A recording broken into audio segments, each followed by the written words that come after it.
Zombie apocalypse.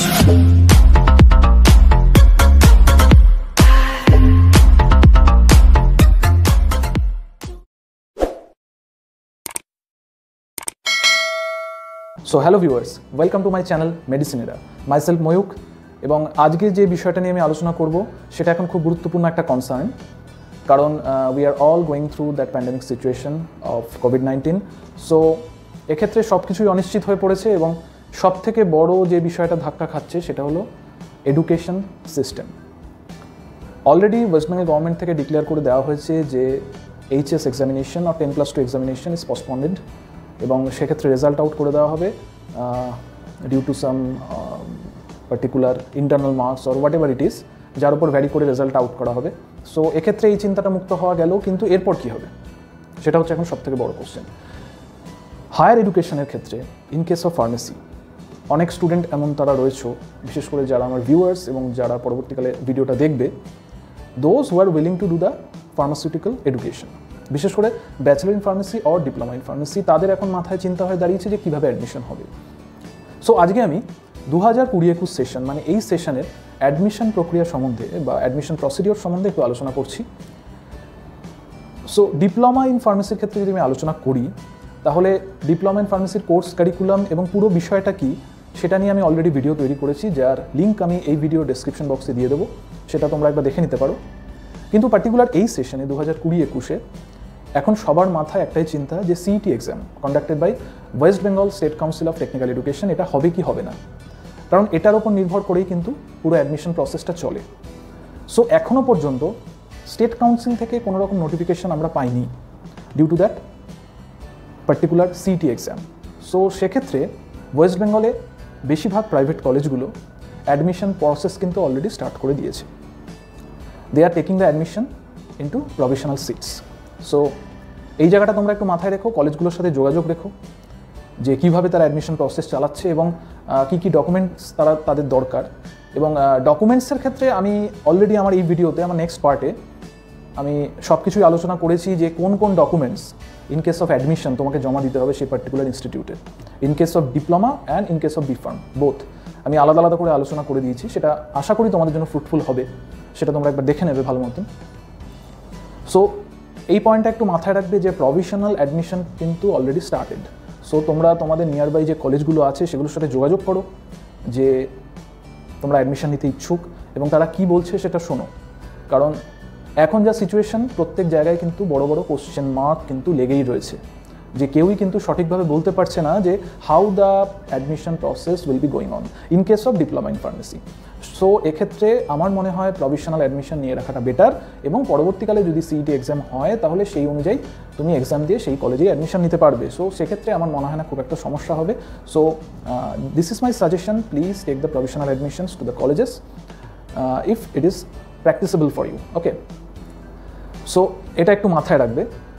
R bachelor in ফার্মেসির ক্ষেত্রে already West Bengal joint has been conducted, okay, এবং তার রেজাল্টও কিছুদিনের মধ্যেই আউট হবে এবং তারপর কিন্তু Maulana Abul Kalam Azad University of Technology means MAKAUT কিন্তু তাদের counselling process online counselling process কিন্তু শুরু করবে, এটুকু আমরা শিওরভাবে বলতে পারি।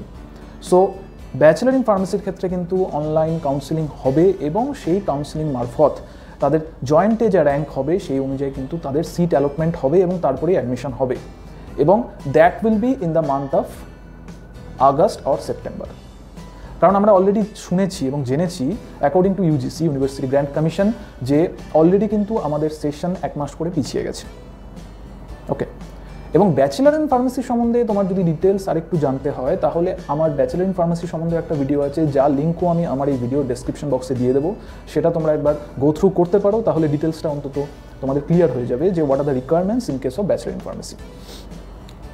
সো এই কোশ্চেন মার্কগুলো আমি যেটুকু আমার কনসার্ন আমি সেই অনুযায়ী তোমাদের বলতে পারি যে এই বিষয়গুলো তোমরা একটু এগিয়ে রাখো। এবং ব্যাচেলর ইন ফার্মেসির ক্ষেত্রেও কিন্তু কিছু কিছু জায়গায় প্রভিশনাল অ্যাডমিশন হচ্ছে। The candidates who R attending the joint entrance examination in that particular session তারা কিন্তু সেই সমস্ত কলেজগুলোর সাথে যোগাযোগ করতে পারো এবং according to your joint entrance admit card তারা কিন্তু একটা প্রভিশনাল অ্যাডমিশন নিচ্ছে, যে তুমি যদি জয়েন্ট এন্ট্রান্সে বসে থাকো তাহলে তারা একটা প্রভিশনাল অ্যাডমিশন নিয়ে রাখছে। সো সেক্ষেত্রে তোমরা কলেজগুলোর সাথে একবার যোগাযোগ করে দেখতে পারো। তাতে কি হবে, এখন বাড়িতে বসে না থেকে, আর বাড়িতে বসে না থেকে উপায় নেই, আমরা তো রাস্তায় ঘোরাঘুরি করতে পারবো না, কারণ lockdown will be extended. Already Kolkata এবং নর্থ 24 পরগনাসে তো লকডাউন স্টার্ট হয়েই যাচ্ছে কালকে থেকে। সো আমাদের সেটাও মাথায় রাখতে হবে। সো কলেজগুলোর সাথে কিন্তু বাই মেল বা বাই টেলিফোনিক কনভারসেশন যোগাযোগটা রাখা দরকার, এবং সেখানে অ্যাডমিশনের জন্য কী কী প্রসেস এবং কী কী ক্রাইটেরিয়া দরকার সেগুলো কিন্তু তোমাদের জেনে রাখাটা খুবই দরকার। আমার তরফ থেকে এটাই হচ্ছে সাজেশন মেইনলি। আর আজকের ভিডিওতে আমি ডিপ্লোমা ইন ফার্মেসি এবং ব্যাচেলর ইন ফার্মেসির ক্ষেত্রে কী কী ডকুমেন্টস দরকার in case of admission according to the previous years, এবং সেটা কম বেশি এবছর সেমই হবে। সো সেই ডকুমেন্টের লিস্টও কিন্তু আমি আলোচনা করে দিয়েছি আজকের ভিডিওতে, সেটাও তোমরা একটু গো থ্রু করে নেবে, সেটা কিন্তু ভীষণ গুরুত্বপূর্ণ হবে, এবং সেই অনুযায়ী তোমরা ডকুমেন্টসগুলোকে গুছিয়ে রাখো বা অ্যারেঞ্জ করে ফেলো, কারণ অ্যাডমিশন কিন্তু যখন তখন ডিক্লেয়ার করা হলে কিন্তু তোমাদের সেই কলেজে গিয়ে অ্যাডমিশন নিতে হবে। সো এখন থেকে প্রিপেয়ার হয়ে রাখা বেটার আমার মনে হয়। সো ডকুমেন্টসের যে লিস্ট আমি প্রোভাইড করেছি এই ভিডিওতে, সেগুলো দেখে তোমরা ডকুমেন্টগুলো অ্যারেঞ্জ করে রাখো, আমার মনে হয় that is very important for you. Okay, so ডিফার্মে অ্যাডমিশনের ক্ষেত্রে, মেন্স ডিপ্লোমা ইন ফার্মেসিতে অ্যাডমিশনের ক্ষেত্রে এই সেশনে 2020-21 কী কী ডকুমেন্টের দরকার পড়বে in case of admission or in the time of admission, সেগুলো নিয়ে একটু আলোচনা করছি। Number 1, Aadhaar card of the candidate for his or her identification purpose. Number 2, admit card of madhyamik or secondary examination as age proof. কারণ age প্রুফটা কিন্তু খুব গুরুত্বপূর্ণ, বিশেষ করে টেকনিক্যাল এডুকেশনে অ্যাডমিশনের জন্য। Number 3, marksheet of madhyamik or secondary examination. Number 4, certificate of madhyamik or secondary examination. Number 5, admit card of higher secondary or 10+2 examination, means ICSE, CBSE, whatever it is. Number 6, mark sheet of higher secondary or 10+2 examination. PCB or PCM must. এই জায়গাটা কিন্তু ভীষণ গুরুত্বপূর্ণ। এটা নিয়ে আমি আগেও বলেছি যে ফার্মেসিতে অ্যাডমিশনের জন্য কিন্তু অবশ্যই physics, chemistry, mathematics or physics, chemistry, biology এই কম্বিনেশন থাকতে হবে। মিনস ম্যাথামেটিক্স আর বায়োলজির মধ্যে ইন্টারচেঞ্জ হতে পারে ডিউ টু নাম্বার ফ্যাক্টর, কিন্তু কেমিস্ট্রি আর ফিজিক্স কিন্তু ম্যান্ডেটরি থাকতেই হবে। Number 7, certificate of higher secondary or 10+2 examination. Number 8, pharmacy entrance examination, CET admit card. CET means common entrance test. গত বছরগুলোতে ডিপ্লোমা ইন ফার্মাসিতে অ্যাডমিশনের জন্য সিইটি এক্সাম কন্ডাক্ট করা হয়েছিল। এবছর এই কোভিড সিচুয়েশনে এখনও পর্যন্ত West Bengal state council of technical education কোনো নোটিফিকেশন দেয়নি যে সিইটি হবে কি হবে না। সো এক্ষেত্রে আমরা সিইটি ধরেই এগোচ্ছি, এবং সেক্ষেত্রে কমন এন্ট্রান্স টেস্টের অ্যাডমিট কার্ড কিন্তু খুব গুরুত্বপূর্ণ, কারণ এই পরীক্ষাটির মাধ্যমে পরবর্তীকালে র্যাঙ্ক আসে এবং সেই র্যাঙ্ক অনুযায়ী কাউন্সিলিং হয়, এবং কাউন্সিলিংয়ের মাধ্যমে কিন্তু অ্যাডমিশনগুলো হয়। এবং সিইটি এক্সামিনেশনের ক্ষেত্রে মাথায় রাখবে যে এর সিলেবাস প্যাটার্ন কিন্তু সম্পূর্ণরূপে মাধ্যমিক বেসড। মিনস বেশিরভাগ কোশ্চেন থাকে ম্যাথামেটিক্স বা অ্যারিথমেটিক্যাল অ্যাবিলিটি, ইংলিশ থেকে, লাইফ সায়েন্স, ফিজিক্যাল সায়েন্স থেকে, এবং অবশ্যই জেনারেল নলেজ। সো এই বিষয়গুলোর ওপর মাথায় রেখে সিইটি এক্সামিনেশনের জন্য তৈরি হতে হয়, এবং that will be in secondary or মাধ্যমিক স্ট্যান্ডার্ড। ওকে, সো সিইটি এক্সামের অ্যাডমিট কার্ডটা কিন্তু ভীষণ গুরুত্বপূর্ণ। Number 9, 2 copies of printout of the final allotment letter come money receipt taken from council web portal. Okay, means www.webscte.co.in. এই যে ওয়েবসাইটটির কথা আমি বললাম এখানে, that is the website of West Bengal state council of technical Education. Okay, এবং এই ওয়েবসাইটে গেলে সিইটি এক্সামিনেশন সম্বন্ধে সমস্ত তথ্য পাওয়া যায়, এবং ডিপ্লোমা ইন ফার্মাসিতে অ্যাডমিশনের জন্য ডিটেলসটা এর মধ্যে থাকে, যে কোন কোন কলেজ এখানে রয়েছে এবং কোন কোন কলেজে কতগুলো সিট রয়েছে ডিপ্লোমা ইন ফার্মাসিতে অ্যাডমিশনের জন্য। সো এই ওয়েবসাইটটা কিন্তু তোমরা একটু ভালো করে ঘেঁটে নেবে, কারণ এটা কিন্তু তোমাদের পরবর্তীকালে ডিপ্লোমা ইন ফার্মাসিতে প্রচুর নোটিফিকেশান রেজাল্ট আউট হলে সেক্ষেত্রে কিন্তু ওয়েবসাইটটা কিন্তু ভীষণ পরিমাণে গুরুত্বপূর্ণ, কারণ এটাই হচ্ছে কাউন্সিলের মেইন ওয়েবসাইট।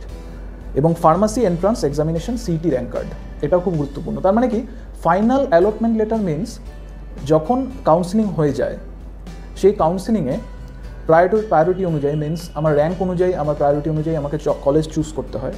পুরো প্রসেসটাই অনলাইনে হয়। এই কলেজ চুজ করবার পর যে কলেজে আমার অ্যালটমেন্ট হয়, সেই কলেজে যদি আমার পছন্দ হয়, that college is suitable for me, তাহলে আমি সেই কলেজে অ্যাডমিশন নিতে পারি। তখন আমাকে final allotment letter print out করাতে হয় এবং একটা ফিজও ওখানে জমা দিতে হয়, এবং সেটা অনলাইনে।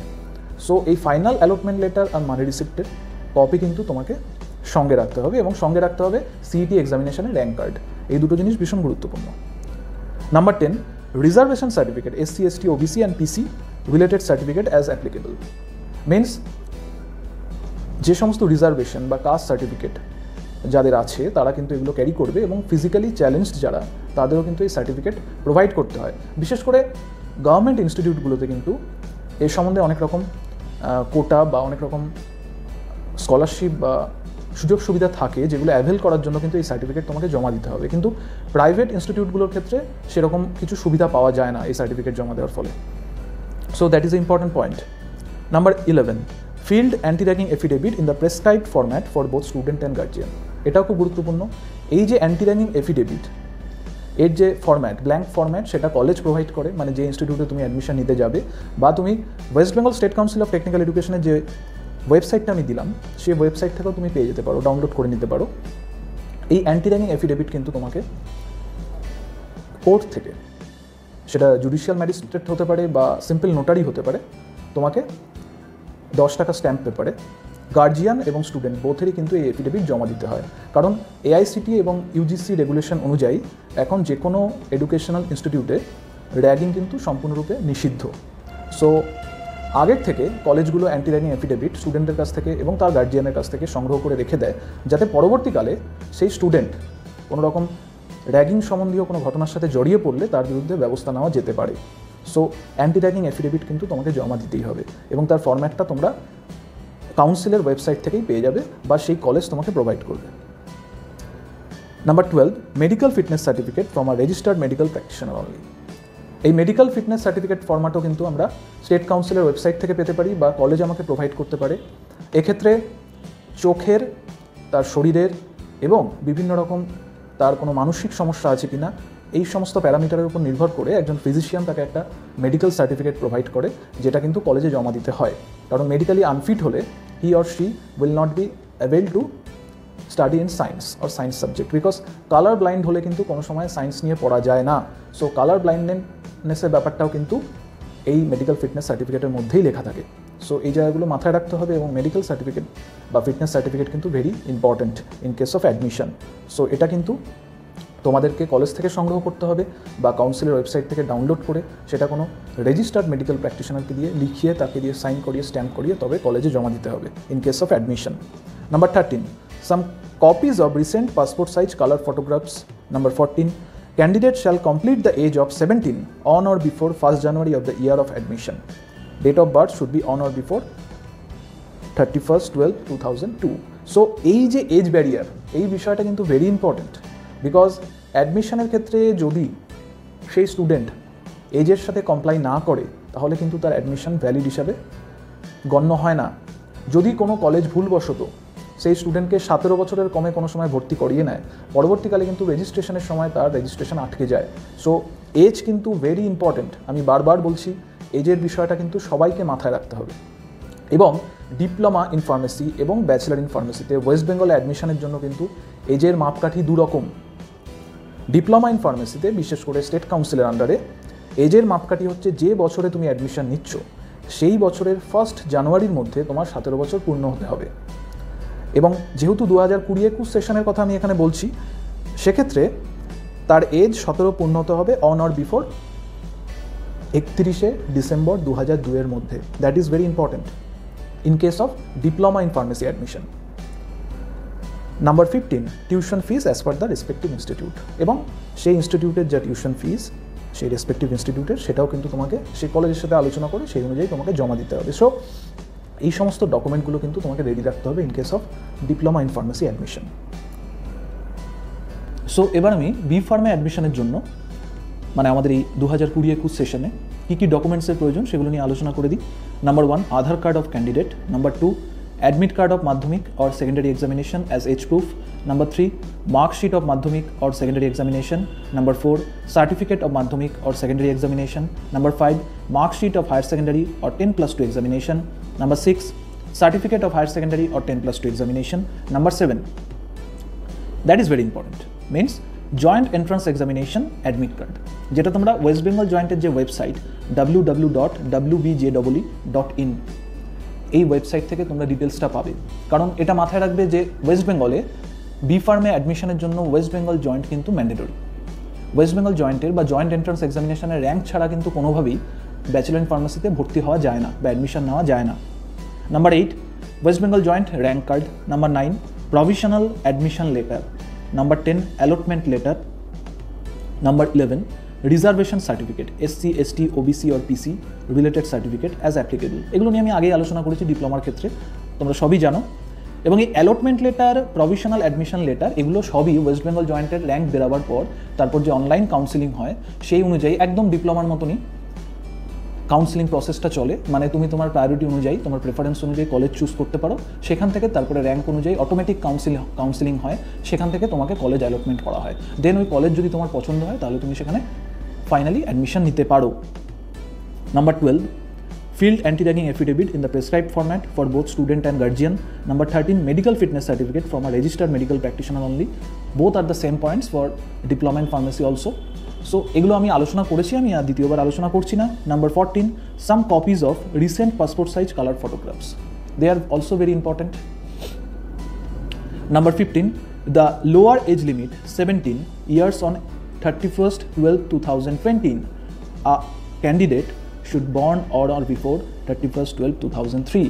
সো এখানে কিন্তু একটা ডিফারেন্স রয়েছে ডিপ্লোমা আর ব্যাচেলর ইন ফার্মেসির ক্ষেত্রে। আমি ডিপ্লোমার ক্ষেত্রে বলেছিলাম যে সেই ক্যান্ডিডেটের 17 বছর পূর্ণ হতে হবে যে বছরে সে অ্যাডমিশন নিচ্ছে সেই বছরের 1 জানুয়ারির মধ্যে। কিন্তু ব্যাচেলর ইন ফার্মেসির ক্ষেত্রে নিয়মটা একটু অন্যরকম, বিশেষ করে আমাদের মাকআউটের আন্ডারে মৌলানা Abul Kalam Azad University of technology. সেক্ষেত্রে যে বছরে স্টুডেন্ট অ্যাডমিশন নিচ্ছে সেই বছরের 31শে ডিসেম্বর 2020-র মধ্যে তার 17 বছর পূর্ণ হতে হবে। সো সেক্ষেত্রে কিন্তু একটু রিল্যাক্সেশন আছে। সো এক্ষেত্রে কিন্তু অন অর বিফোর, যেহেতু এই সেশনের ক্ষেত্রে আমি আলোচনা করছি 2020-21, so 31st of December 2003 on or before তার জন্মগ্রহণ হতে হবে, ঠিক আছে। সো এটা একটু মাথায় রাখবে, there is a difference between those two factors in case of diploma in pharmacy and also in case of bachelor in pharmacy. Okay, in case of age of relaxation. Number 16 income and domicile certificate, TFW candidate only as per West Bengal Joint Guidelines. TFW means tuition fee waiver scheme. এক্ষেত্রে কিছু candidate who are belonging from a lower economic level society, তাদের ক্ষেত্রে কি করতে হয়, এই TFW form তারা fill up করতে পারে এবং সেক্ষেত্রে জয়েন্ট এন্ট্রান্সের র্যাঙ্কিং অনুযায়ী তার TFW কোটায় যদি সে চান্স পায় তাহলে তাকে ডোমিসাইল সার্টিফিকেট, মানে এই রাজ্যে সে বসবাস করে কিনা তার সার্টিফিকেট এবং তার ফ্যামিলি ইনকাম সার্টিফিকেট সেই কলেজে জমা দিতে হয় টু অ্যাভেল দ্য TFW কোটা। এটাও কিন্তু মাথায় রাখবে। Number 17 tuition fees as per the respective institute. এটা আমি আগে আলোচনা করেছি যে কোনো প্রাইভেট ইনস্টিটিউশনে যদি অ্যাডমিশন নিতে হয় তাহলে সেখানকার যে টিউশন ফিজ সেটা তোমায় জমা দিতে হয়, সেটা সেই ইনস্টিটিউটের উপর নির্ভর করে। গভর্নমেন্ট ইনস্টিটিউটগুলোর ক্ষেত্রে টিউশন ফিস খুবই কম বিকজ গভর্নমেন্ট প্রোভাইডস সাবসিডি দেয়ার, কিন্তু প্রাইভেট ইনস্টিটিউশনগুলোর ক্ষেত্রে টিউশন ফিটা কিন্তু একটু বেশি হয় বিকজ তাদের কিন্তু কোনো রকম সাবসিডি থাকে না in case of government or anything. Okay, so এটা কলেজের সাথে আলোচনার মাধ্যমে ঠিক করতে হয়। সো বেসিক্যালি এই ডকুমেন্টসগুলোই কিন্তু মেনলি দরকার in case of admission in the course of diploma in pharmacy and bachelor in pharmacy. So এই জায়গাটা একটু মাথায় রাখতে হবে। সো আশা করি আজকের এই ভিডিওতে যে যে ইনফরমেশনগুলো আমি সাপ্লাই করলাম বা প্রোভাইড করলাম সেগুলো তোমাদের কাছে ফ্রুটফুল হবে, সহায়তাকারী হবে। সো তোমরা সেগুলো ভালো করে দেখো। যদি কোনো রকম কোয়ারিজ থাকে বা কোশ্চেন্স থাকে তোমরা তাহলে আমার এই ভিডিওর যে কমেন্ট বক্স সেখানে লিখে পাঠাতে পারো, আমি নিশ্চয়ই তার অ্যান্সার করব। এবং অ্যাডমিশনের ক্ষেত্রে চিন্তা করবার কোনো দরকার নেই বা দুশ্চিন্তা করবার কোনো দরকার নেই, কারণ অ্যাডমিশন প্রসেস কিন্তু স্মুথ ওয়েতেই হবে। হয়তো এই সিচুয়েশনের জন্য সেটা কয়েকদিন পিছিয়ে যেতে পারে, কিন্তু admission will be going in a smooth way. So দুশ্চিন্তা করবার দরকার নেই। সকল গার্জিয়ানদেরও বলছি আপনারাও কিন্তু নিশ্চিন্ত থাকুন, অ্যাডমিশন প্রসেস ঠিকভাবেই চলবে। এবং ডিপ্লোমা ইন ফার্মেসি এবং ব্যাচেলর ইন ফার্মেসির ক্ষেত্রে কিন্তু অ্যাডমিশন প্রসেস সম্বন্ধে আমি যে বিষয়গুলো আপনাদের বললাম সেগুলো মাথায় রাখবেন এবং সেই অনুযায়ী আপনার ছেলে বা মেয়েকে তৈরি করুন। সো সেক্ষেত্রে অ্যাডমিশনের ক্ষেত্রে অনেক সুবিধা হবে। So thank you very much for your patience, and please like, subscribe, comment and also share my particular videos and also my channel. And thank you very much for your great patience, and see you at next time. Thank you.